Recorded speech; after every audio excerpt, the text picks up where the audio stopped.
Hey, everybody, thanks for tuning in to the Recovering Fundamentalist podcast. Hey, we want to give some shout-outs to our sponsors, Free Life Soap. Free Life Soap, you can now get 20% off of your order when you use the promo code RFP.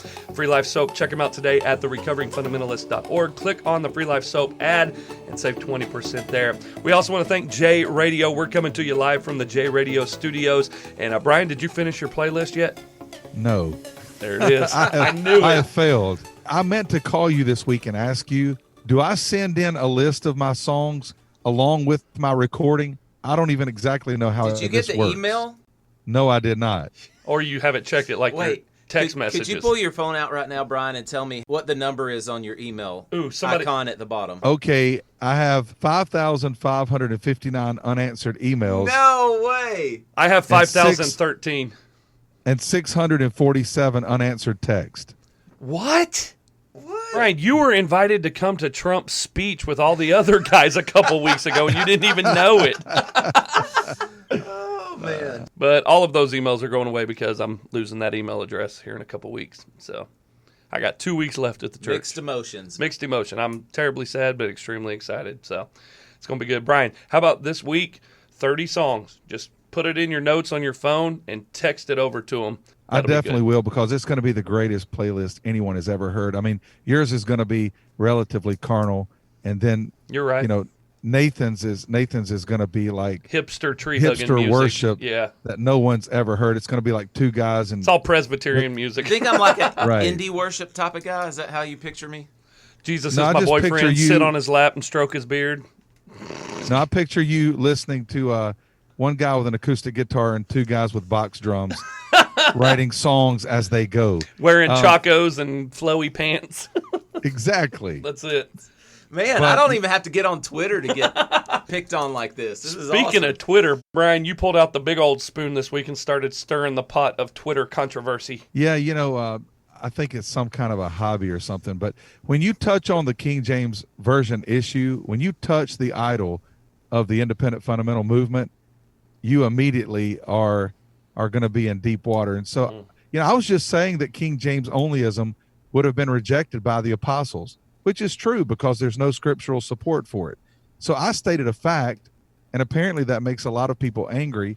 And, you know, they've been calling us all kinds of names. If I can just say this, you know, real quickly, the independent Baptists constantly worry that we're lumping them in to just one massive group and that we don't admit that they're, you know, different types of people in the IFB movement, but they lump us all together. When do they give us the courtesy of separating us into different categories? That's a great point. And thinking about Twitter, you can learn a lot of good things about yourself on Twitter. You know that? Have y'all discovered this yet? Yeah. I learned this week that I've made a false profession of faith. I'm not a real Christian. I'm #lost, reprobate, and many other things. So it's nice getting on there and learning about yourself. And I just want to go on the record and say it's J.C. Groves, not J.C. Graves. That ain't me. I got people texting me, and they're like, dude, what is your Twitter putting out? That's not me. That's a troll. It's Nathan, but it's a troll. It's not me. Right, and Brian's not fake sermons. Well, and we were also called the Beast, the False Prophet, and the Antichrist, because there are three hosts of the Recovering Fundamentalist, and then there's the Beast, the False Prophet, and the Antichrist. So I wanted to wait until the next podcast to ask you guys, who's who? If I have to choose for myself, I'll call myself the Beast. Beast mode, right here. Come on. It's good. Of course you would. So who are you guys? Paper, rock, scissors. Well, I just don't want to be the Antichrist because Yeah. I've already been called Judas, you know, by the Sword of the Lord writer. So I don't want to be Judas and Antichrist. Speaking of Sword of the Lord, Hamblin had a moving experience this week and brought us out. It was utterly disgusting, but it was pretty funny. Man, I just dropped two Brian jokes right in a row. That was next level. But not only did we get to experience video of John Hamblin mooing, we also got a video clip of Tony Hudson. Yeah, we did. Either with two Jacks or two Jennies, I don't know. But he was on, you know, one of the old school bush hogs. He was being pulled by either two Jacks or two Jennies, or a Jack and a Jenny. And you need to describe to our listeners what that means. Yeah, because I don't know. You don't know. Well, a Jack is a male mule, and a Jenny is a female mule. Maybe it was two Jennies pulling a jack. Ooh, snap.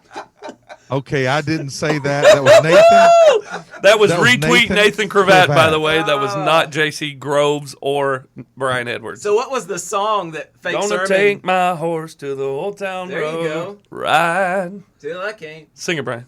See, I was thinking more like, good morning, Captain. Good morning. I was thinking Mule Skinner blues, back No in the clue. old days. Whoa, that's before my time. And mine. Oh, Bill Monroe, that's classic. He But was I will before- be looking that up this week. That sounded pretty cool. Is that going to be on your J Radio playlist? No. Okay, awesome. Go check out the J Radio online at jradio.com. Also, you can download the brand new app in your iPhone or Android and be part of our sponsors here at the RFP. Y'all ready to get this show started? Yes, sir. Absolutely. Let's go.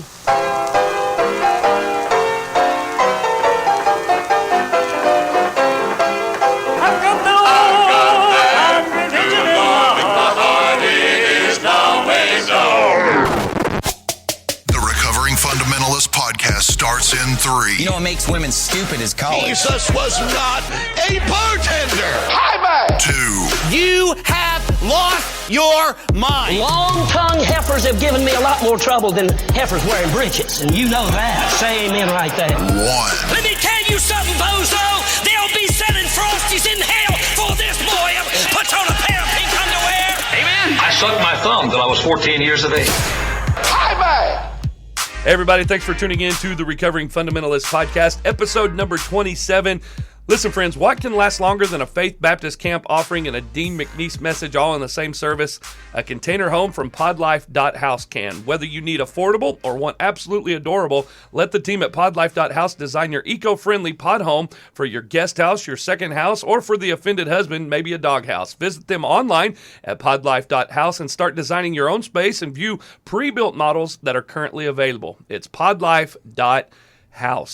Hey friends, we want to thank you for tuning in to the podcast. We're your hosts, JC, Nathan, and Brian, and we are coming to you live from the J Radio studios. Hey, we have a big month coming up in the month of October. It is a non-account October. I'm fired up about this month, guys. I am excited. It actually is getting started early in September. Starting on September the 30th, the OG that we like, that we love, everybody wants to know who it is, and it's not one of us. It's Fake Sermons coming on September the 30th, and then on October the 7th, we have the Wrestling Pastor. October the 14th, we got Northwest Seminary. He's going to be handing out honorary degrees to everybody. On October the 21st, the real OG Lloyd Legalist is coming on, and we're wrapping up with the Piggly Wiggly Revival on October the 24th with the Loving Pastor. It's going to be a fun month. Who knows what content is going to come out? I'm a little nervous about it, honestly. I have no idea what to even expect, and I'm part of the show. I think it's going to be incredible. Hey, this week, guys, I ascended to the top of the mountain. When I was being Twitter abused and my feelings were being hurt and I He's was being Twitter attacked, whipped. You're so 2020.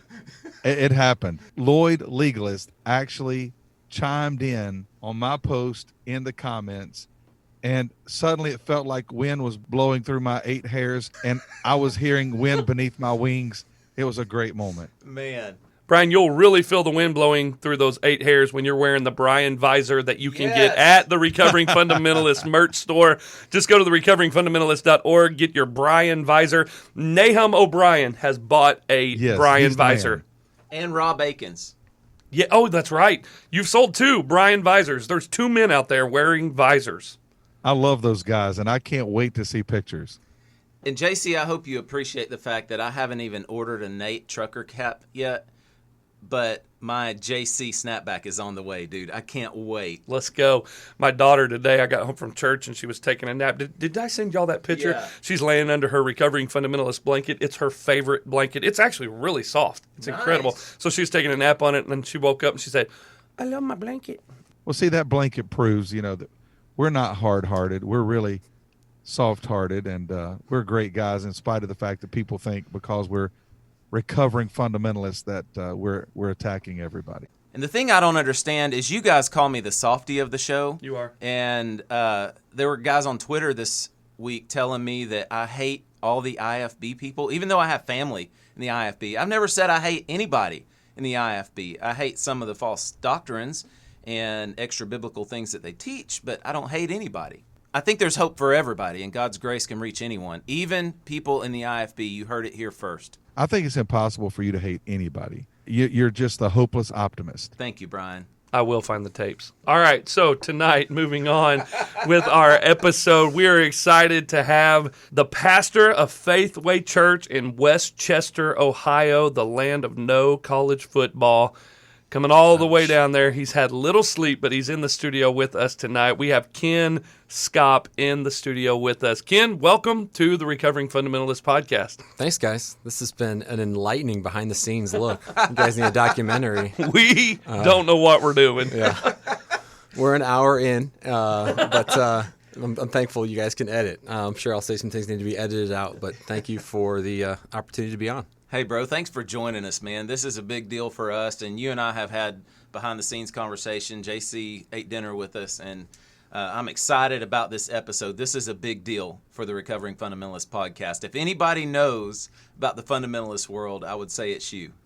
Oh, boy. Yeah, I got to have a front row seat to the Hyles Anderson circle of fundamentalism. And there's certainly, you kind of label all the camps, right, by the college that's associated or the name. And so being Jack Hyles' grandson, I got to see those later years of ministry. And then when my dad, Jack Schaap, took over, well, we had some ups and some downs. So I've seen a lot, and I'm thankful for the good, which we'll cover, and certainly look forward to just talking through some of the things that we've experienced. The reason I love having guys like you on the podcast, people just don't understand that the front row seat, as you referenced, gives you a completely different view. The inside look, you actually go home with the pastor. That changes everything. And so why don't you just share your story with us and with our listeners tonight? And I know that they're going to love hearing what God gives you to say just as much as the three of us are. Yeah, I mean, I find myself being defensive sometimes still when people are talking about their view on Jack Hyles, because I'm like, I don't think you know. But at the same time, I think growing up, I was criticized for being critical of certain things that I'd seen, and I felt like I could say. So, let's back up. I mean, I was born in 84. I think I'm the youngest guy in the show here, so Definitely. That's good. By 2 years. Good job. Awesome. But don't have the hair that Nathan has, so I'm with the bald group. But welcome. I born in 84, and a lot of things were already happening. We grew up hearing about battles. These certain scandals or tough times were referred to as battles, and 84 was a battle because my uncle had been kind of outed, and so there was a massive scandal going on, it seemed like. Of course, I don't remember much of it. And, growing up, I spent a good amount of time with my grandparents. After every evening service, we'd go into my Grandpa Hyles' office, and he was just a great grandfather to me. And that's how I knew him. He loved his church. He loved the people that were around him. He was fiercely loyal, and he expected loyalty in return. And it was a unique time. To me, it was the epicenter of Christianity. That was I didn't know anything else, and the way people talked about it. I mean, my grandfather was single-handedly fighting communism and liberalism and modernism and feminism, and so was a dynamic speaker for sure, running around kicking microphone stands while he preached. And so that was just you grow up seeing that and loving it. And my home was a healthy home. My dad and mom modeled a good marriage for me the entire time that I was living in the house. And so I loved it. Growing up, I loved it. I loved that they had this song, There's Something Different in the Air at Sunday, and it was electric, the atmosphere. And pastor schools were and you just believed that, the whole nation kind of depended on this church to stay healthy and strong. This was the bastion of not just fundamentalism, but the future of America. So, the good old blend of patriotism and Jesus that we had, throughout. And so I certainly, love of country was there, and that was my upbringing. And when I was 16, my grandpa passed away. And so really all my memories of him are as a grandfather, and then just preaching on the platform and then seeing him in his office. And obviously he traveled a lot, was busy, so I would say we were extremely close. It was closer to my other side of the family as far as grandparents. But, I never saw anything personally that in my mind disappointed me about him. But I knew of rumors and scandals, and it was all stuff that had happened before I was 6 years old. And my grandparents, they were happily married the entire time that they were alive, that I was a part of their life. And then my dad became the pastor. And, you start taking a kind of more analytical look, I think, because I was obviously living in his house and seeing the church. And so for the first time, I think some of the rose-colored lenses were taken off, because it wasn't just the church, it was the movement.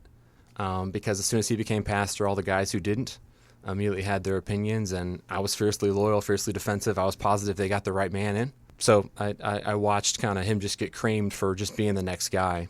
And I saw a spirit of idolatry among a lot of people who, their God had died. And certainly they wouldn't have voiced it that way, but their tribute to conferences they held in his name said otherwise. And so it was a pretty strange time. And that was my first time just kind of being disillusioned with this brand of Christianity. I mean, I wasn't a great Bible reader as a teenager, but it sure seemed like the love and grace and unity that was called for by the apostles was missing amongst these brethren. People who I'd seen when I was 15 come in and preach and just praise and applaud the ministry were now critical of the same ministry because they, in my view anyways, they were quite jealous and mean-spirited. And so I was defensive of my dad, defensive of our church. And I had my own stuff going on, and I was certainly too proud and too focused on the wrong things. But that was kind of my upbringing through my grandpa Hyles' ministry and then my dad's. When I got out of college, I married my high school sweetheart, and I'd been told I couldn't marry her until I got out of college. So I got my 4-year degree in 2 years, and I was just in a hurry to get together with her and be married. And right away, I realized I'd married an awesome person, and I was a terrible person. I just had a lot of pride, and honestly, I'd been given a heart for the Lord from what I had seen from my view. Now, I've heard so many stories of people that were in the ministry at the same time, going through the same system I was, who didn't get that perspective. But I saw behind the scenes, and my grandpa that I saw was a man of prayer. My dad in our home was a man of prayer. And so I had a heart for God, and when I got married, I was done with college. I was being offered a job in the ministry, and what do you want to do? And I didn't have any vision. I just wanted to get married, and here I was married, and man, I was just disappointed in myself. I was supposed to teach the Bible, and I just didn't know the Bible, didn't know the Word, but I had a hunger for it, and so that really strangely started to bring me away from the brand of Christianity that I'd been brought up on, though. I mean, I was reading guys who weren't King James only, and just being moved. And I was discovering people like the early church fathers, and they weren't independent Baptist. And I was reading about revivals that took place in history, and just getting hungrier for God. So it took me through just a season of seeking God. I didn't do it the right way, and I've told everybody about it, so I've broken all the rules that Jesus gave. But I went through a 40-day fast as a 21-year-old, and that's when I lost all my hair. It went quick. And my poor wife, we're like just a few months into marriage, and I'm like, honey, I know I'm a pathetic husband, so I've got to figure this out. And so she would eat in the corner and like hide food from me while I just like miserably like endured. And I did it all the wrong way. I didn't even know how to really seek God, but that was just a part of my world. I was hungry for God, and it led to a little season of revival for a lot of people in our church. And so that's a part of the church that doesn't make, and a part of my life that no one ever talks about. That it was a church that was seeking after God, and there was a lot of people who were hungry. We had all-night prayer meetings. We had people being saved, and it was a really, really unique time in my life. I started working in the ministry. I went to the college and began teaching at Hyles Anderson, and I just saw some holes. There was no hermeneutics class. We were training preachers. How do you study the Bible?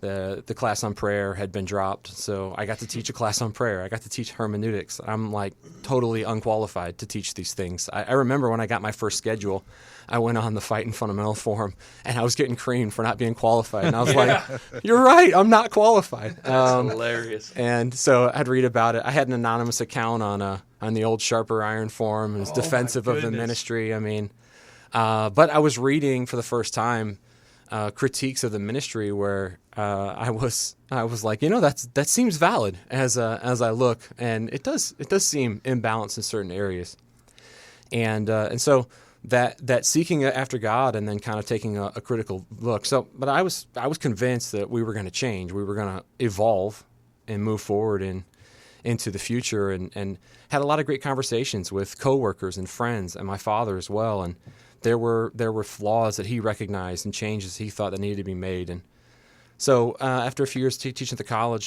he made a statement just trying to soften the stance on double inspiration of the King James. And boy, that was war number 2. About the time that the guys who didn't become the next pastor of the church let their jealousy kind of settle and got tired of throwing stones at him, he gave them new ammunition with this view on this common sense view, this historical view on translations. And really didn't go as far as he should have. And I've been asked to I was asked to teach at the summit, and again I was way in over my head, but I was reading stuff and I was bringing it to the committee, and I was like, "Can I say this? No, you can't say that." And so I was kind of forced to just not forced, but it was recommended to me that this is what you have to teach on, and these are the parameters of your subject material. And so again, that was disappointing to me that we're an institution that's centered around truth. And we got to hold this line because we've already lost so many students. And so here we are defending something that's indefensible and talking to people who already have an indefensible position, who aren't going to change and are just going to make matters worse. And right about that time, the recession hit, and I watched my dad just fall apart. I watched a flame out, a burnout, and I was ambitious. I was on the rise. I was traveling a little bit and preaching in the fundamental world. That's what it is. You sign some Bibles, get some love offerings, and preach to some teens. So I was doing it. Growing up, that's what I thought you're supposed to do. I mean, my grandpa traveled, twice, 2 or 3 meetings a week. My dad was traveling 30, 40 meetings a year or more, depending what number he said at the time. And so I was doing that, and I was ambitious, and had kind of again lost my heart for the Lord that I'd been given at 21, and more just on the corporate track. I wanted to rise up. I eventually became the vice president at the college, and I was young. I was the vice president. And I had just a ton of pride, and I was so proud and ambitious. I didn't see what was happening, in my family, and I think it's one of the struggles that I had after everything happened was, man, why didn't I see this? So about 11 years into ministry, into pastoring, my dad, there was a youth conference going on, and I was sitting on the platform. Someone was preaching, and then someone came and grabbed me and brought me out. And long story short, I just learned that we had limited information. We didn't know exactly the extent of it, but we knew that there needed to be an investigation. And so my mom and I went into his office and told him he couldn't preach that night. He was supposed to close the conference out. And after the conference ended, he disappeared, and security didn't know where he was. And so I sat down with church leadership and said, "This is what I know." And I'd love to say I did it because I know this is the right thing to do, but I think I did it out of fear for him and just not knowing where else to turn. But I'm thankful that's the way it went. And I'm thankful for those who are around me who were wise enough to say we need to be honest. And I had always known there'd been, honestly, I'd read more about it online than been told by my own family, but I knew there'd been cover-ups for relatives in the past, and my dad had been against that. And he had strongly, in the early years of pastoring, said, we don't cover things up. We need to apologize for things. And whether he went far enough or not doesn't matter. But at that point, I knew that we needed to, for his sake, to be honest and say, we got to get to the bottom of this. And so there was a week-long investigation, and we went out of town. My sister and I and our families went out of town, and we got back. My dad called, and it was a bad day. And that position and the way it was set up, the way the church leadership was set up, he was it, and he ran everything, and there was no one who could tell him no. And even if you have a heart of gold, without that accountability that the scriptures I think clearly lay out, then that power corrupts, and the pressure of the recession and the pressure of other things eventually led to him making some decisions that led to horrible consequences, and so we went through this little season of, mainstream media calling And at the time, Pierce Morgan was a CNN host. He was calling. Jay Leno was doing jokes about my dad online. It was a really bad time. The Lord really prepared me for it with two things. One, about a year before, my prayer life changed. And something weird that no one could ever really explain to me in the ministry was that the Lord just led me to just cry and grieve in private while I prayed, and I had no idea why I was crying. It was like the Lord was preparing me. I remember asking some guys who I thought, you know about prayer, why is every time I pray I cry for an hour and like I feel like I'm going blind, I'm crying so hard, and I don't know.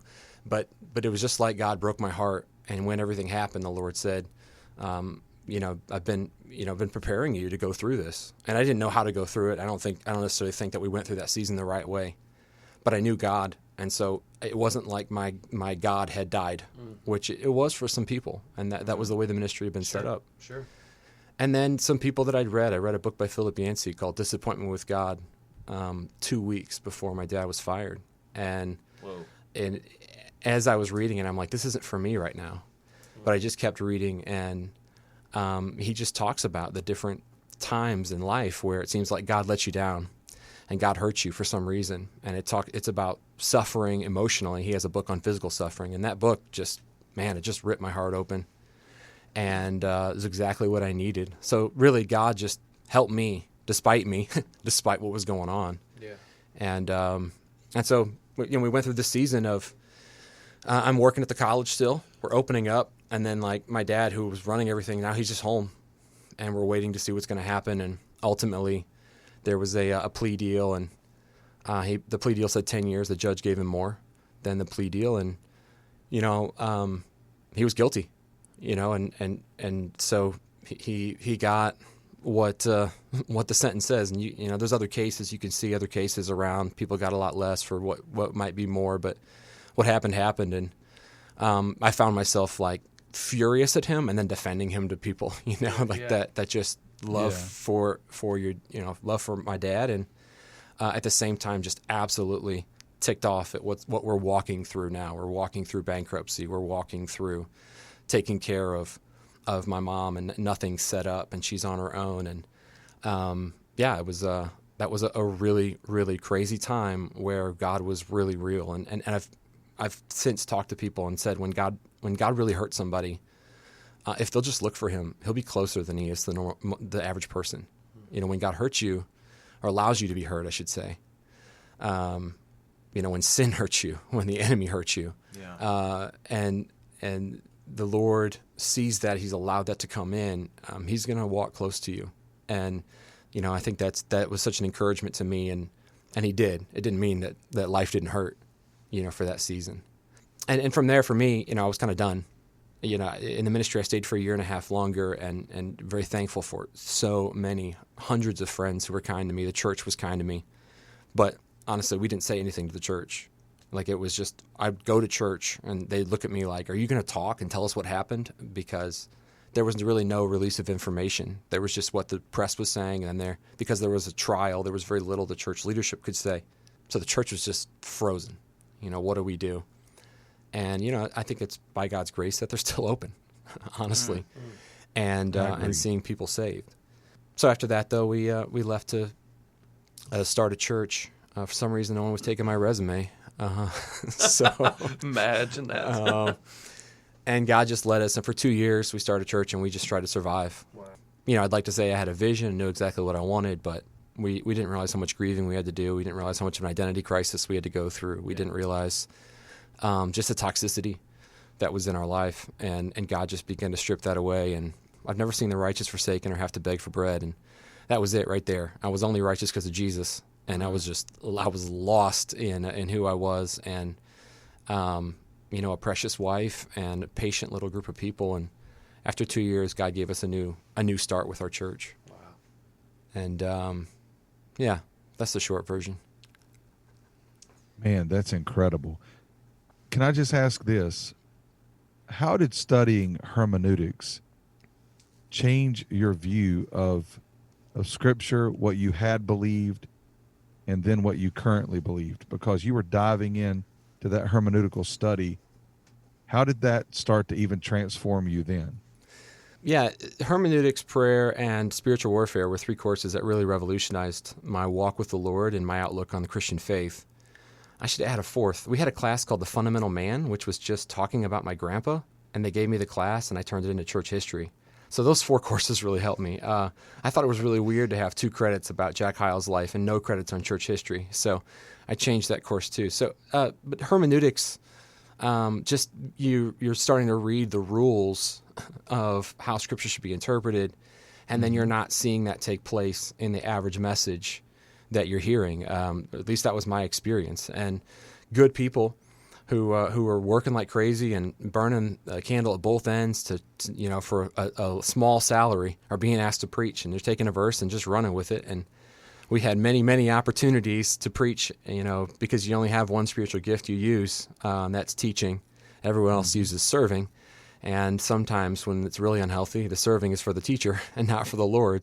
So that was my experience. So, just seeing how to handle the word, and then that leads you to listening to preachers who handle the word skillfully. Exactly.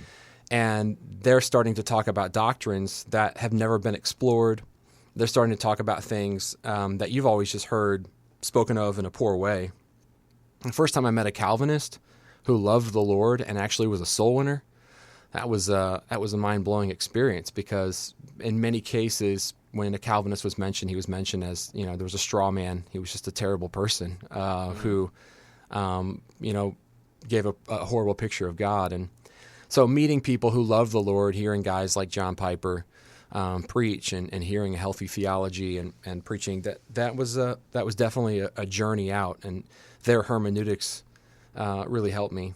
Spiritual warfare was a warning to me because I saw a lot of things that were not dealt with in the ministry, and so I saw strongholds that were there. And again, looking back, I felt like, man, there were strongholds that I should have seen as well. Hindsight, looking back, I could see those things. So those courses, it was funny being asked to teach a course you're not qualified for, but being given the liberty to just get whatever material you wanted, really helped me, and God led me to some great stuff that prepared me for what was going to happen. But also, really wanted to move at the time. I really wanted to move the college forward, and many others there did as well as far as the academics. There was some strengths there, but there were some holes, some significant holes that I saw, and even more since I've been out, that, when you're teaching on how to be a pastor, you've never pastored before, I think I could go back and teach some things that would be a little more relevant and helpful. That's a powerful statement right there. Yes, it is. Those who can't do teach, right? Yeah. Well, Ken, I want to thank you for sharing your story, because that's very personal. And obviously you've had to walk through years of healing, and you've been transparent enough with us to say, I'm still going through that process. It's an ongoing process. But I want to say to you, and I think speaking for our listeners and speaking to our listeners as well, this is a great reminder that your family are real people. Yeah. Like, I've always heard Jack Hyles, and I have, strong differences with how he chose to preach. I think of Who Slew These and how he butchered that text. My opinion. I know Brian, that's his favorite sermon. But anyway. I actually called it the worst abuse of the pulpit I'd ever witnessed. Fun fact, Brian. I could give you better examples, Brian. Fun fact, Brian's tattoo says, "Who slew these?"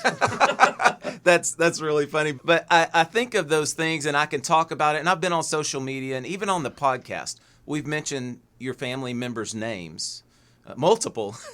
And it's just a reminder to me that you're a real person, that we don't want to exploit your family. And I'm honestly, Ken, I want to confess this to you. I'm convicted of how I've spoken about your family, because if that were my family, I wouldn't want people just throwing the names out there and laughing and secondhand jokes. So to you, thinking back about the podcast, I'm like, wow, how have I used his family members' names? Because you are loyal and you do love your family, even people that have let you down and even people that have hurt you.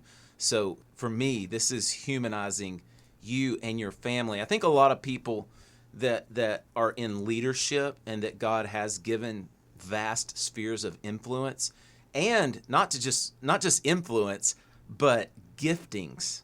Your grandfather, your dad, you you guys have some very incredible gifts that God has given you.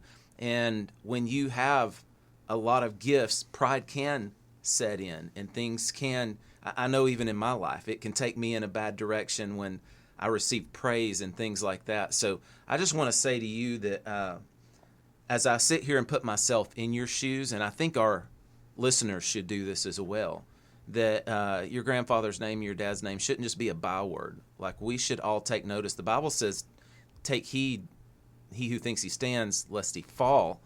And we're all capable of the worst sin. There's not one of us in this room that is above what Jack Scott did. Yeah. Like I say, we're all one decision away from stupid. Yeah. That's a really, really good way to put it. I appreciate it. I growing up, the stories they told became kind of legendary in our world. And, when I was 21, I remember jumping online and reading things, and all of a sudden, for the first time, I wondered if the stories that had inspired me and that my grandfather told were true. And it helped me, seek after God and find him for myself.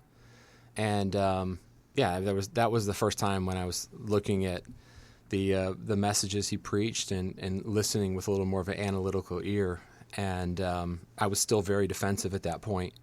I don't listen to. I have 3 messages of his that I listen to. The only one I'll mention is this kind, and he preached it often when he was very young. And so, and even that, there's some stories where I'm like, did that really happen? And unfortunately, there were stories I heard my dad tell growing up that I found out were not true. And so it leads you to a crisis of faith a little bit. And you're like, wait, this was used as the clincher before everyone, these guys surrendered to preach. So wait a minute, if this story's not true, or wait, you just preached Jack Van Impe's sermon verbatim. Oh my! And that's the sugar stick of America, right there. That was those were times for me when I had to take a step back and really want to be authentic. And if this is fake, and obviously when you see someone that you adore in the spiritual world let you down, and you want to throw the whole thing out.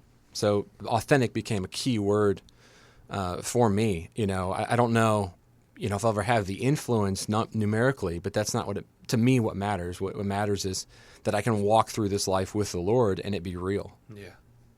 Right. One of the things I question, having looked back on your circle of fundamentalism and our circle of fundamentalism, when your grandpa was up preaching in a room full of people, regardless of what he said, they were going to cheer. Yeah. It was less like a church service, more like a rally. And at the center of the rally, there was your grandfather. And so all of these people are screaming and they're yelling, and you can go back and watch those services, and you can see the louder the crowd yelled and screamed and shouted, the more emboldened he became. So I think for a man, that's a toxic environment, because it almost causes a man to lose sight of, first of all the glory belongs to God. I mean, let's be honest, it's a lot easier for us to have big heads than it is enlarged hearts. We're easily overwhelmed by our own pride. And public sin is always the result of the secrets of our hearts. So when you look back and you know now what happened and how things went, do you believe that, first of all, your grandfather ultimately passed on to your dad an unhealthy model and an unhealthy environment? Yeah. So when my dad took the ministry over, there was a lot of talk of team. And I think there was a recognition there. I don't know if it was a thorough enough recognition, and it certainly wasn't followed through with, but there was a recognition that, one, everything he did had to be filtered through what did Brother Hyles believe. And then everything he did was critiqued nationally by our little world, our little bubble of Hyles Anderson brand fundamentalism, pastor school brand fundamentalism, by what did Jack Hyles say. And that just eventually led to problems. I mean, the entire Bible battle that really was a huge marker in my dad's ministry that really hurt him a lot was because we published a book posthumously after my grandfather's death of sermons on the King James, and the book should never have been published, but we need the money, and it was just rough. I mean, there was things he said. He preached a sermon on the incorruptible seed and anybody not saved from the King James. Right. And he had to retract. 25,000 cassette tapes were sent out to the pastor school list, retracting that message after he preached it because he was called out for it. But there wasn't any accountability within the ministry, and it was just a man came in, and I see this in the sales world, I see this in the business world all the time.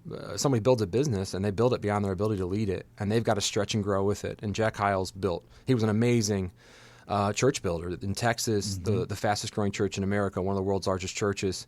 And then moving to Ham, and the church is running 700, and then it's running thousands. And I've talked to my mom at length about the health of the church in the 60s, and she said his emphasis was on other things. His emphasis was on the Word and the Holy Spirit. And I haven't gone back and listened to his messages with a critical ear, nor do I care to. But the church was growing, and I think there was a blessing from God in that era.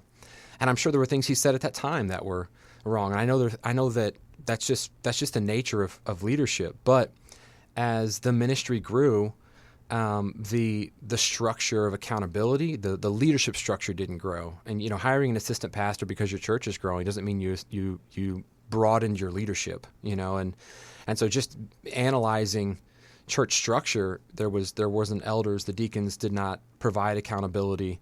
The assistant pastors did not have the level of authority that they needed to be a team. And so now here's a man that's traveling 2-3 times a week, and he's not healthy spiritually. He's going through seasons of struggle in his marriage. This is my grandpa I'm talking about. And he's not, no one's holding him accountable. And if he loses his temper in a staff meeting, no one holds him accountable. And so to me, it's a kind of a miracle that he continued, from what I saw privately, he continued to love the Lord, because of that, the last 20 years, there was no accountability. I think his ministry really changed when John R. Rice died. That was his dad, his spiritual father. And so, you can say what you want about that brand of fundamentalism, but the two of them traveled a lot, and he considered himself very close to Dr. Rice. And he never made an issue out of King James onlyism. He wasn't a King James onlyist. He was at the first meeting for the New King James Version. So apparently he was open enough for people to say, like, hey, he might be a good person to have on the committee. So he and Curtis Hudson were there for the first committee meeting of whether to translate the New King James. Was that Thomas Nelson? And he made a joke about it later, how he never wanted to have a part. But he was not a strong King James onlyist. He used other translations. He was ecumenical. He was cooperative. He was, ingenuitive. I mean, he influenced Jerry Falwell, and whether he had as much influence over him as not, he set up his Sunday schools. Tommy Barnett credits him in his biography, the Dream Center in Los Angeles, and his own pastor school. And he says that one of the two men that influenced the ministry the most was Jack Hyles. So in the 50s and 60s, he was transforming the landscape of certain aspects of America and of the world that Christian world. And so I look back at that with joy, because I think there's going to be fruit that remains in heaven eternally because of what he did. And I think that when people just grab a YouTube clip of a bad sermon, and he's got plenty, then they don't realize they are labeling a man by a bad sermon, and don't realize that there's an enormous fruit that remains. But yeah, there wasn't the accountability, so the ministry outgrew his accountability, and there obviously wasn't going to be an eldership with that style, and the deacons were not empowered enough. So when my dad took that, at first he didn't have the credibility because he was new and young, but as he grew, the church grew. They built an auditorium that was too much money, but building it was a huge monumental thing. And when that church the auditorium was finished and they moved in, you started to see a change. One, you saw financial pressures because we borrowed so much money, and then the recession, and you also saw, like, now this was my dad's church. And he started taking more ownership, and because of that, he started losing accountability. And so when the pressures came and no one had the answers, I think the numbers that I've heard and been told were there was, tens of millions, about $25 million in the bank, and then 1 year later after recession, that's gone, and there's a deficit that wasn't there before of about $25 million. You've got this massive swing, and this is, 5 years before my dad was fired. So he's bearing this, and there was no structure really set up. And, I see that, and as a son, it doesn't justify anything. You know, you got to recognize the sinfulness of not setting up the church right, not leading the right, which is ultimately going to lead to other sins that are going to hurt the church. And I saw that up front. So that was a long answer to your question. Yes, I did see, the man-centered focus. And I heard that growing up, and I thought, I don't believe that, but I also absolutely adored both of those men. And adored the men that they lifted up. You know, Lee Robertson, Tom Malone, Curtis Hudson. To meet them and have them sign my Bible and get to share a meal with them, that was awesome. And so I certainly had those heroes. But I don't think that because I knew those men personally, because I knew my grandpa and dad personally closely, it was not hard for me to separate the two like it might have been for other people who didn't see behind the scenes. Yeah.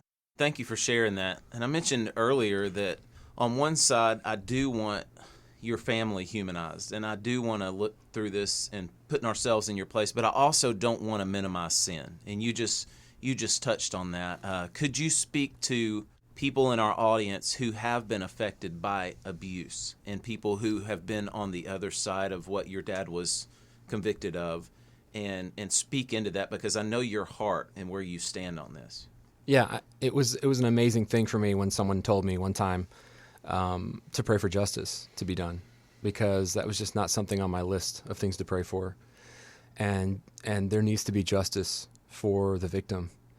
Too many churches are letting attorneys run their church. Yeah. And, we trust the Lord with the church until we start worrying about our name. And ultimately what some people, not everyone, it's a big ministry, so I'm not painting everyone's attitude, but what many people in my home church began to believe was they started to treat the church like it was this great tradition, kind of like Notre Dame football. Yeah. We've got to save the tradition. We've got a bad coach, so let's get a new coach in and let's restore the brand.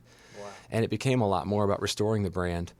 And, my dad just blew that up. You can't restore that brand. And you better make it about Jesus, because you try to save the brand and make it about another man, it's not going to work.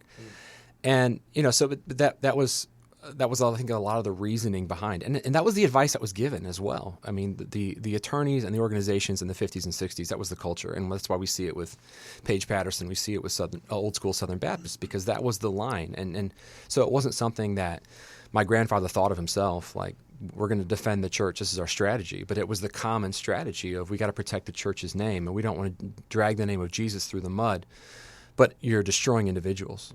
And I thought Jesus, he left the 99 and went for the one. Wow, and so, I don't think he was worried about his name when he became sin for us, and despising the shame, he endured the cross. And so we've worried too much about protecting his name, but we're worrying on the wrong end. If we're going to protect his name, where's the accountability? Yeah. If we're going to protect his name, then let's throw out the traditions of celebrity church. We can't criticize televangelists and then have college head / pastor heroes in our movement. Every movement's got them. Every movement's got their celebrities. But if we're talking about the movement we grew up in, then let's just be honest. We care too much about the name that's underneath that pastor, president, chancellor letterhead. And so we've become obsessed, and we're setting them up for failure, and we are feeding their ego, and we're also feeding our flesh, because we're being distracted from the Lord Jesus Christ. We're being distracted from a healthy relationship. We're glorying in somebody else. We're adoring somebody else, and we're not worshiping Jesus.